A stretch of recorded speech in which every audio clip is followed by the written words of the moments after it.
How to upload products as a seller on Uzum Market. First of all, open your web browser and go to the official website at uzum.uz. Scroll down to the bottom of the homepage and find a section called For Entrepreneurs. Under this section, you will see the merchant login. Click on it and log into your seller account using your registered email and password.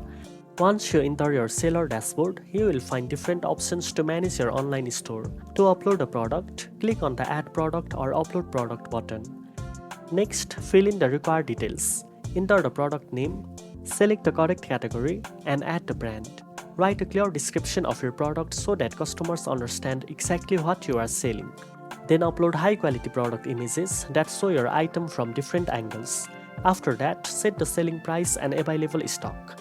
If you have discounts or special offers, you can add them here. When everything is ready, click on Save or Submit. Your product will be reviewed by Uzum. Once it is approved, it will appear in the marketplace ready for customers to buy. Now you know how to upload products as a seller on Uzum Market.